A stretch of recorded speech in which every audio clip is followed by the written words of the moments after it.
Olá, bom dia! Bom dia, pessoal, tudo bem? Iniciando aqui mais um Café com a Dani, esse Café com a Dani número 65. Como que vocês estão? Bom dia!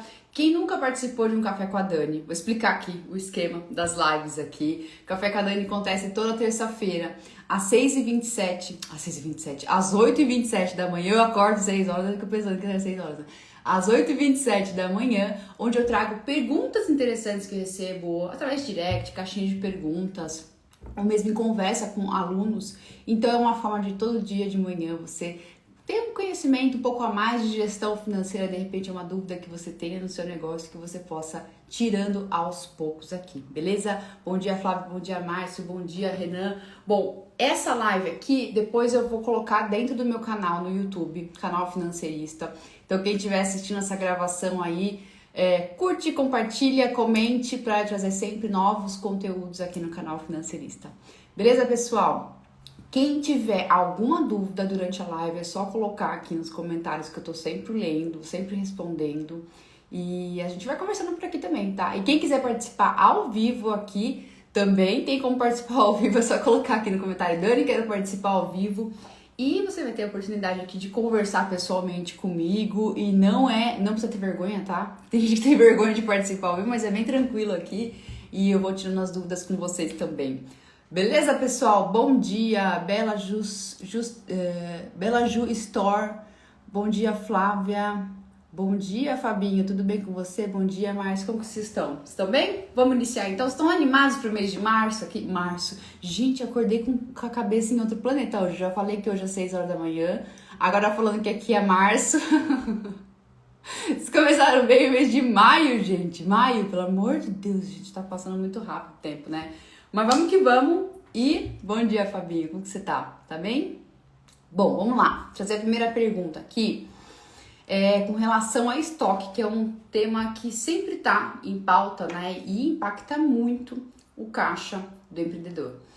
Dani, como eu compro matéria-prima para o mês todo ou vou comprando aos poucos durante o mês?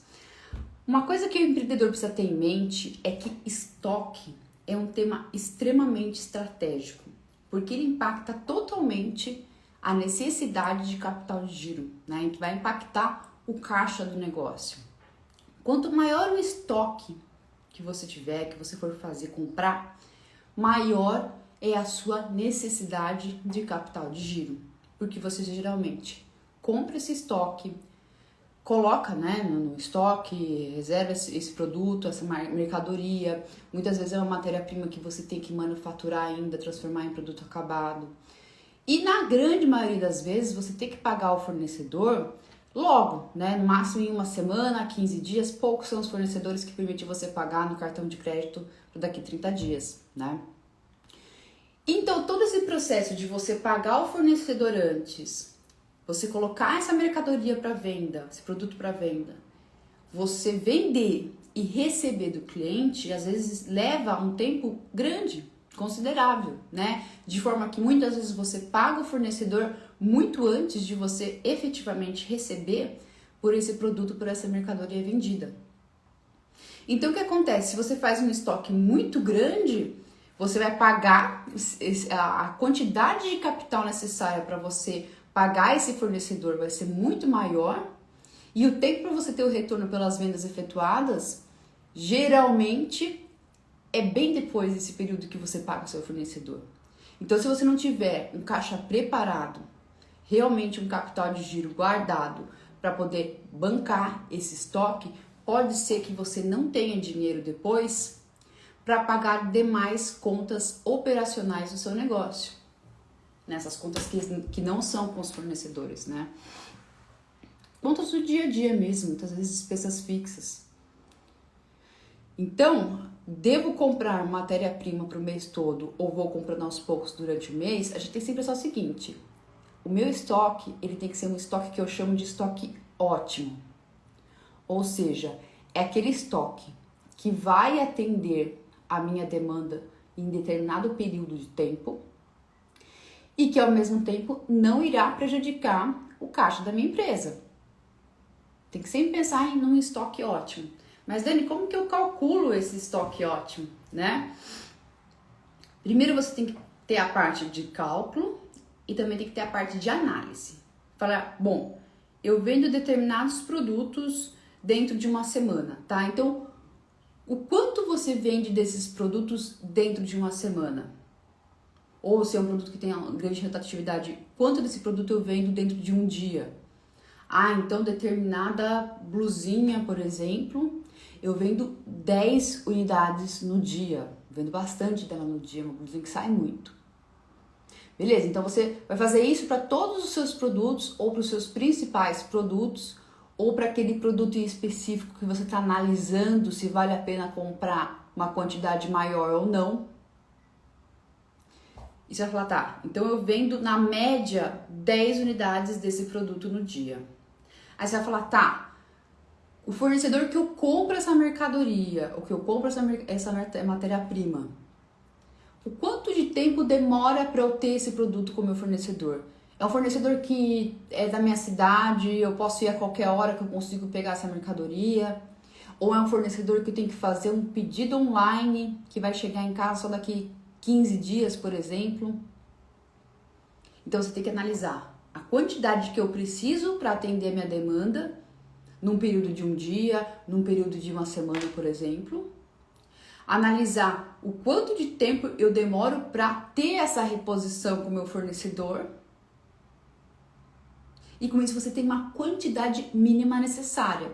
Se você falar, bom, na média eu vendo 10 unidades dessa blusinha por dia e o pedido que eu faço com o meu fornecedor demorar 15 dias para chegar na minha empresa, então eu preciso de 150 unidades no mínimo.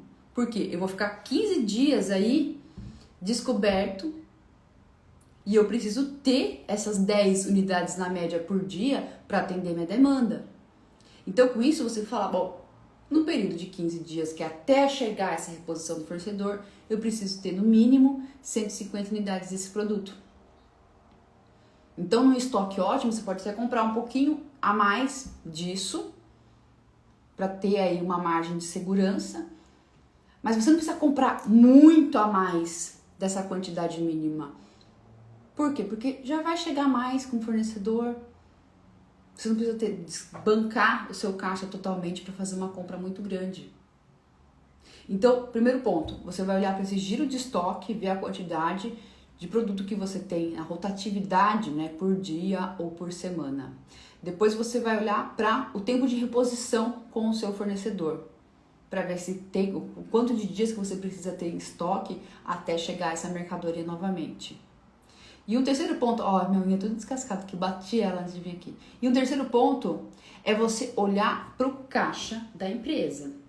E novamente, tá? Você fica batendo nesse mesmo martelo aí, né? Batendo martelo aí.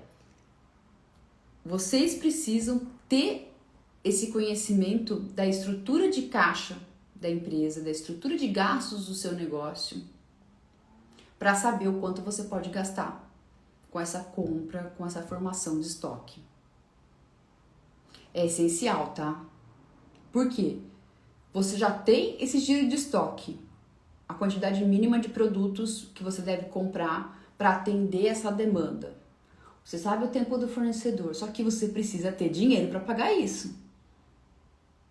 E você precisa ter essa consciência que, poxa, eu vou comprar essa quantidade de estoque e não vai fazer falta no caixa da minha empresa para pagar contas que vão vencer, por exemplo, dentro desses 15 dias.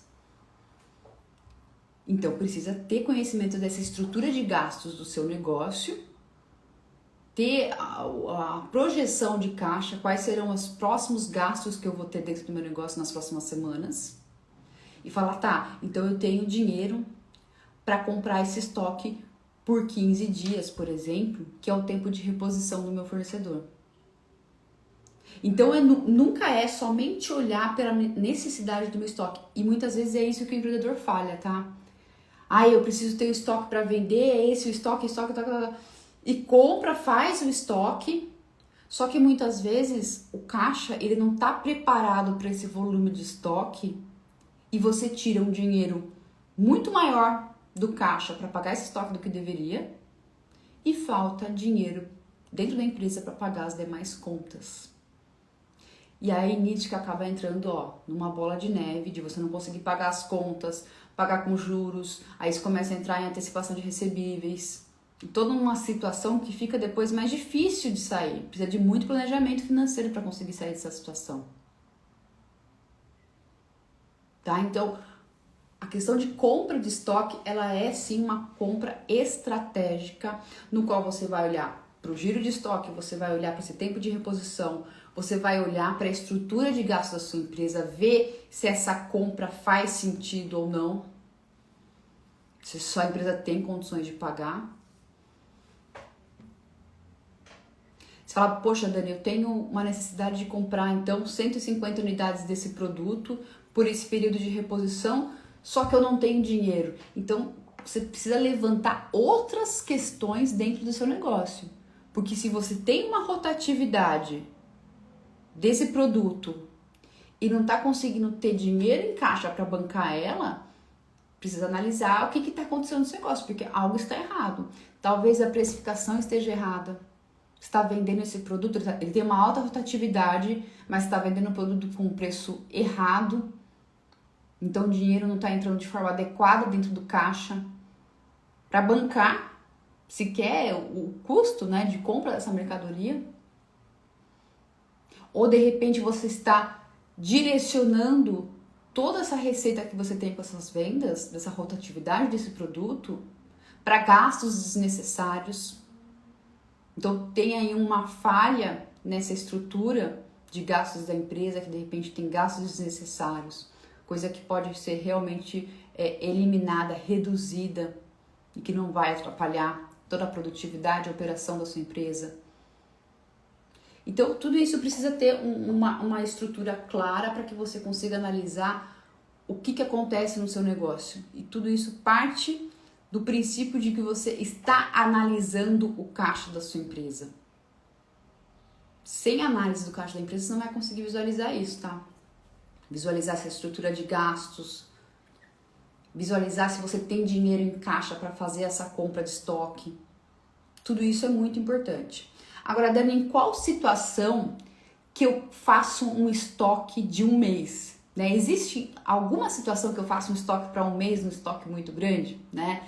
Você só vai fazer um estoque grande para um mês para produtos que, por exemplo, você precisa comprar em grande quantidade. Tá? Então, por exemplo, embalagem, né? Embalagem plástica que você coloca cada roupa que você vende, por exemplo, ou a sacolinha de venda, coisas personalizadas, né, que você faz na sua loja. Não é comprar pouquinho em pouquinho e ficar mandando fazer de pouquinho em pouquinho. Então, geralmente você faz uma quantidade maior por um período de um mês, até, às vezes até mais. Por quê? Porque o custo unitário compensa você comprar essa grande quantidade. Então, esses são algumas situações que vale a pena você comprar um estoque maior. Caso contrário, é sempre olhar para esse estoque ótimo, para minha demanda, qual é a rotatividade desse produto, olhar para meu fornecedor, esse prazo de reposição para eu conseguir ter esse produto dentro da minha loja, né, dentro do meu negócio, e olhar para o caixa da empresa, o quanto que efetivamente eu consigo comprar desse produto, dessa mercadoria, dessa matéria-prima. Dani, eu tenho uma rotatividade tal e eu não tenho dinheiro em caixa para pagar essa compra, né? Essa quantidade de estoque que eu preciso. Então, novamente, você vai precisar ajustar a quantidade, talvez comprar uma quantidade menor que o seu caixa suporte comprar. E com certeza fazer uma análise financeira para entender o que está acontecendo no caixa da sua empresa. Porque se você tem uma rotatividade bacana e mesmo assim não está conseguindo bancar a compra desses produtos, é que deve ter algum erro estrutural no seu negócio. De precificação ou de gastos excessivos. Toda essa análise é fundamental para que as coisas funcionem dentro do negócio, tá? E muitas vezes a gente negligencia isso, fala, não tem necessidade de fazer essas análises, eu vou comprando estoque conforme necessidade. Só que isso vai impactando de uma forma muito pesada a situação de caixa da sua empresa. Porque você não vai ter muitas vezes dinheiro para pagar as contas e tudo isso vai acabar, onerando outras partes do seu negócio e você não se dá conta que isso está acontecendo. Tipo, por exemplo, você não ter dinheiro para fazer reinvestimentos na sua empresa, de não ter dinheiro para fazer uma reserva de emergência, de não ter dinheiro para retirar o seu Prolabore. Por quê? Porque você está enviando todo o dinheiro que você tem do caixa da sua empresa para fazer uma compra desnecessária de estoque. Então, estoque é compra estratégica. Não pode ser comprada, é torto direito, sem pensar, sem ter uma análise por trás, tá? Precisa ter o controle disso para que o caixa não seja impactado do seu negócio. Beleza, pessoal? Bom dia para quem entrou aqui, que eu não estava falando e não dei bom dia. Tudo bem? Geisa, Inocência Lisboa, Alexandre, Carol, tudo bem? Gabi, como que vocês estão? Estão tudo bem com vocês? Bom, pessoal, vamos para a próxima pergunta. Quem tiver dúvida, pode colocar aqui no chat que eu tô sempre lendo, tá? E aí eu respondo aqui vocês também. Essa pergunta é boa. Dani, quero aumentar meu time. Como saber se é o momento certo? Tem alguém aqui pensando em aumentar? Aumentar a equipe, contratar funcionário esse ano, expandir um pouco mais? Tem alguém pensando nisso? Já tá com esse planejamento pro ano aqui de 2023? Olha, a primeira coisa que a gente tem que pensar... Obrigada, Gabi. Primeira vez que estou aqui, já estou adorando o conteúdo. Obrigada, Gabi. Toda terça-feira, às 8h27 da manhã, a gente tem aqui o Café com a Dani. Que bom que você está gostando. Gabi, você está pensando em expandir seu negócio? Fale aqui para mim. Você está pensando em expandir, contratar pessoas para o seu negócio? Quando a gente fala em contratar, em expandir, né, ter novos funcionários, focando mais agora em contratar funcionário, tá? Primeira coisa que você precisa fazer é calcular os gastos deste novo funcionário. Então tudo tá, o quanto que vai ser de salário, quais são os direitos trabalhistas, né? Se vai ter algum treinamento, vale-refeição, plano de saúde. Então calcule quanto vai custar esse funcionário para sua empresa. Esse é o primeiro ponto. O segundo ponto, você tem que analisar o fluxo de caixa. Olha, de novo aí falando do fluxo de caixa, né? Precisa analisar o fluxo de caixa. Para falar, poxa, eu tenho esse fluxo de caixa, eu tenho essa previsão de gastos com o meu funcionário novo e olhar, dentro dessa estrutura de caixa da minha empresa, cabe uma despesa fixa a mais, essa despesa com o pessoal a mais que eu vou ter contratando esse funcionário? Porque se você faz uma análise da estrutura de caixa da sua empresa e vê que o saldo não é positivo, tá tendo dinheiro para pagar as contas operacionais, muito provavelmente não vai caber dinheiro, né? Não vai caber você contratar um funcionário e ter uma despesa fixa pelos próximos meses. Você não pode contratar um funcionário num mês, no outro não contratar. Uma vez que você contrata um funcionário, você vai ter essa despesa fixa, vai pagar por todos os meses. Aí você fala assim, Dani, mas eu vou contratar, já escutei várias vezes, Dani, mas eu vou contratar um funcionário e eu vou conseguir vender mais, eu vou aumentar o meu faturamento, porque com esse funcionário a mais eu vou conseguir ter um maior volume de vendas. Só que assim, não é certeza absoluta que você vai contratar um funcionário e isso já automaticamente vai aumentar o volume de vendas e já vai mudar a situação da sua empresa. Não é garantido. Pode ser que leve um tempo para que isso realmente aconteça. E pode ser que o aumento de faturamento ele não seja o suficiente para cobrir esse gasto a mais com o funcionário. Eu não estou querendo desanimar, falar, não contratar funcionário. Não é isso. Só que precisa ter consciência de que isso acontece. Então, primeiro, se hoje você não tem condições de pagar um funcionário a mais, porque não cabe isso na estrutura de caixa da sua empresa, não teria como bancar isso, então espere, trabalhe para que você consiga ter um caixa positivo de forma consistente, de forma constante, para ir formando essa reserva de emergência, para ir formando um saldo positivo de caixa.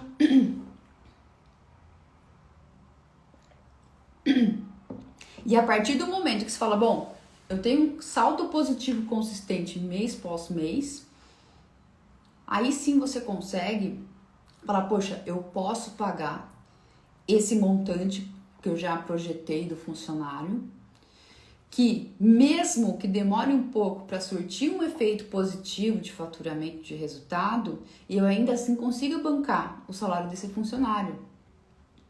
Porque a gente sabe que no negócio, em qualquer negócio, né, existem oscilações.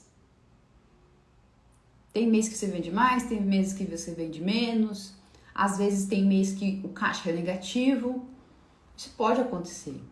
Existem essas oscilações no negócio, mas você precisa estar preparado com toda essa situação para que mesmo nos meses de baixa você consiga pagar esse funcionário. Tudo isso faz parte do quê? Do planejamento financeiro, né? Faz um planejamento financeiro para que tenha dinheiro em caixa mesmo nos meses de baixa. Porque contratar um funcionário é uma responsabilidade muito grande, né? Você precisa pagar o salário do funcionário todo mês. Então, você precisa ter esse dinheiro planejado, né? E falar, tá, não posso contar com o aumento de faturamento, melhora de receita, melhora de resultado financeiro com esse novo funcionário, que isso eu sempre falo, né? Vai aumentar meu faturamento, tá? Mas conte isso como um plus, como uma coisa a mais para o seu negócio.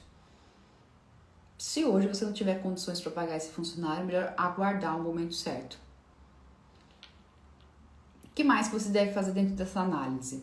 Você colocar, bom, eu vou ter todos esses gastos com o meu funcionário a mais, e você calcular o novo ponto de equilíbrio da sua empresa. Então, hoje, sem esse funcionário a mais, vamos supor que o ponto de equilíbrio é R$5.000. Ou seja, você precisa faturar no mínimo R$5.000 para ficar no 0 a 0, para não ficar aí no prejuízo. Você fala, tá, agora acrescentando esse novo custo que eu vou ter, essa nova despesa fixa que eu vou ter no meu negócio, desse funcionário, que vamos supor que custe um salário mínimo mais algumas coisas, R$1.300 e poucos, R$1.400. Poxa, eu tendo uma despesa fixa de mais R$1.400, o meu novo ponto de equilíbrio vai ser R$5.300, por exemplo. Fala, poxa, é possível ter esse faturamento de pelo menos R$5.300 para conseguir bancar essa nova despesa fixa? Você fala, tá, sim, é possível. Eu olho meu histórico de vendas, o quanto de faturamento eu já tive ao longo dos últimos meses. Então você consegue ter uma base se esse faturamento é possível ou não. Se é uma meta que pode ser batida. E a partir disso fala, então tá, é algo que eu posso colocar como uma despesa a mais no meu negócio, porque realmente é um faturamento que eu posso bater, é um salário que eu consigo pagar dentro do meu caixa. Então percebam que é uma análise, parece complexa, né? Mas quando a gente tem essas informações em mãos de caixa, já de ponto de equilíbrio do seu negócio, então para você calcular o ponto de equilíbrio, até tem uma postagem dentro aqui do meu perfil mostrando o cálculo para vocês. Eu posso colocar depois nos stories para vocês calcularem aí para o seu negócio, mas você precisa ter a margem de contribuição da sua empresa, que é o quê? O total da receita de um mês, por exemplo, menos todos os custos e despesas variáveis, você vai ter essa margem de contribuição. E precisa ter o total das despesas fixas do seu negócio. Então, com isso, você já consegue calcular o ponto de equilíbrio da sua empresa. Tendo essas informações já de bate-pronto no seu negócio, esse processo de análise, que parece ser muito complicado, ele é mais facilitado, né? E, novamente, vocês vão me achar louca aqui, né? Mas, novamente, batendo no martelo nisso, né? Precisa ter o conhecimento de caixa. Sem o conhecimento de caixa, muitas das análises financeiras que eu falo aqui não vão fazer sentido. Vai faltar informação. E a gente sabe que hoje o dinheiro é o que vai ditar tudo aí no negócio, né? A não ser que seja uma ONG, mas mesmo assim a ONG precisa de dinheiro, né? Para se bancar. de doações. Então, precisa ter esse cuidado, esse conhecimento do dinheiro do seu negócio, dessas movimentações financeiras, para conseguir tomar essas decisões estratégicas. Decisões como essa, por exemplo, de você contratar esse um funcionário a mais ou não para o seu negócio. Faz sentido para vocês?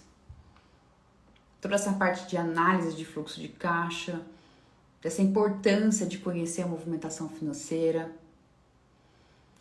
Grama Pink, Dani, quero aumentar meu ticket no brechó. Seu ticket médio no brechó, Grama Pink? Minha primeira vez aqui. Olá, que legal. Seja bem-vinda aqui no Café com a Dani, Grama Pink. Ticket médio, quando a gente fala em aumentar ticket médio, está muito relacionado a você trabalhar muito bem com o seu portfólio. Precisa ter um portfólio estratégico, tá? Então, é uma gama de produtos, uma gama de serviços que você vai oferecer, que vai ter preços diferentes, que vai atender necessidades diferentes do seu público, para que o seu cliente vá procurando determinado produto e ele consiga cada vez mais acrescentar outros produtos ou serviços de forma a aumentar esse ticket médio, né? O quanto o cliente gasta a cada compra com você. Tem algumas técnicas, né? Por exemplo, de você oferecer um produto que tem uma qualidade superior. O cliente ele vai na sua loja para comprar determinado produto.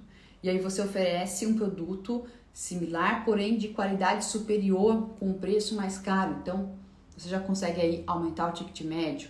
Ou, de repente, vender um combo com mais unidades desse produto, né? Custo unitário vai ser menor, porém, como você está comprando uma maior quantidade, o custo, né, a venda desse ticket médio, ele vai ser maior também. Vender produtos complementares, então a pessoa vai dentro da sua loja comprar um produto, oferece um outro que faça sentido e você fala, bom, tô vendendo essa blusinha para você, mas olha esse cinto, como combina junto com essa blusinha, vai ficar bonito, e tudo isso, né, usando o poder de persuasão para conseguir vender um produto a mais e que dessa forma vai aumentando o ticket médio. Só que para isso você precisa ter um portfólio atrativo para que você consiga então fazer essa análise, né, como não é análise de vendas, mas para você conseguir fazer todo esse trabalho de vendas mais estratégico, visando esse aumento do ticket médio. Beleza, Grama Pink? Falei aqui bem brevemente sobre a questão de aumento de ticket médio, mas é um tema que eu posso trazer mais para vocês na próxima live. Gabi Madeiro, faz total sentido, né, Gabi? Acompanha as despesas da empresa minuciosamente. Que legal, Gabi. Legal mesmo que você faz isso, porque faz toda a diferença, né? Faz toda a diferença para a gente conseguir tomar essas decisões financeiras de uma forma mais rápida, né? Vamos para a última pergunta aqui. Dani, não tiro o Prolabore porque faturamento varia muito. O que posso fazer? Quem aí retira já um Prolabore, só para eu ter uma noção? O Prolabore muitas vezes é uma coisa que fica muito no imaginário do empreendedor, de algo que ele quer retirar, mas na prática muitas vezes não consegue primeiro por conta da movimentação financeira do negócio e segundo porque às vezes não sabe o quanto retirar sem prejudicar a empresa, né? Sem prejudicar o caixa da empresa. O que acontece? Até comentei aqui já, né? O faturamento de qualquer negócio, ele varia, né? De um mês para o outro, às vezes está indo super bem, de repente tem uma caída em determinado mês. Isso é normal acontecer, tá? Só que quando você, principalmente quando a empresa é a sua única fonte de renda, você vai precisar retirar um Prolabore de qualquer forma, né? Você tem despesas pessoais a serem pagas que você não vai poder se dar ao luxo de falar, tá, eu não vou retirar meu Prolabore, né? E nessa que muitas vezes o empreendedor, ele retira sempre quantias de Prolabore picadas, não anota isso como Prolabore, e aí fala, Dani, eu não retiro o Prolabore. Aí quando você vai ver no detalhe, tem várias retiradas ao longo do mês para fins pessoais, ou seja, retira um Prolabore, né, no final das contas. Então, no caso em que a empresa é a única fonte de renda, você vai retirar de alguma forma esse Prolabore, tá? Essas oscilações vão acontecer. Mas o que é mais importante é você saber qual que é a capacidade que a sua empresa tem para te pagar esse prolabore. Então você precisa saber, dentro dessa estrutura da minha empresa, da estrutura de gastos do meu negócio, o quanto que realmente minha empresa pode me pagar de prolabore sem prejudicar de caixa. Só que antes, né, de você retirar qualquer quantia de prolabore, você precisa olhar também para o planejamento financeiro pessoal. Então, qual que é o meu custo de vida, a princípio sem luxo, que eu preciso ter de prolabore para conseguir bancar as minhas contas pessoais? Então, precisa ter também esse planejamento financeiro pessoal. É essencial. Principalmente micro e pequenos negócios, que o pessoal empresarial está fortemente relacionado. Então, você faz esse planejamento. Bom, no meu custo de vida atual, pessoal, eu tenho uma necessidade de tanto de prolabore. E aí você olha para o seu negócio, para o caixa da sua empresa e vê se esse tanto, se por exemplo, R$3.000, se você realmente consegue retirar do caixa da empresa sem prejudicar o seu negócio. E nessa análise, não só você conhecer o caixa atual da sua empresa, as despesas que você tem e as projeções que você tem, mas conhecer também o histórico de caixa do seu negócio. Para você entender o quê? Essas oscilações aqui, que é a pergunta que foi feita. Então você fala, bom, olhando essas oscilações de caixa, o quanto eu tive de saldo de caixa nos últimos meses, cabe eu retirar esse prolabore aí de R$3.000? Meu caixa aguenta essa retirada? Caso contrário, falar assim, não consigo retirar R$3.000 de prolabore. Duas coisas podem ser feitas. Não só reduzir a necessidade do custo de vida pessoal, né? Cair de 3.000 para 2.000, por exemplo. Você vai olhar sim para a parte de planejamento financeiro pessoal, para ver o que pode ser reduzido, se tem gastos não essenciais que podem ser reduzidos, para reduzir um pouco essa necessidade de prolabore, e olhar também para a empresa. Porque, poxa, se a minha empresa não tem condições de me pagar um prolabore de R$3.000, por exemplo, o que acontece no meu negócio para eu não conseguir retirar esse montante? Será que realmente o meu volume de vendas é muito baixo e eu estou colocando um faturamento muito alto? Será que tem gastos desnecessários e elevados no meu negócio que de repente eu possa reduzir para direcionar o dinheiro para parte do meu prolabore? Sempre é uma análise em conjunto com vários fatores. Então a gente nunca vai definir, meu prolabore é tanto, eu vou retirar e é isso, amém, né? Não.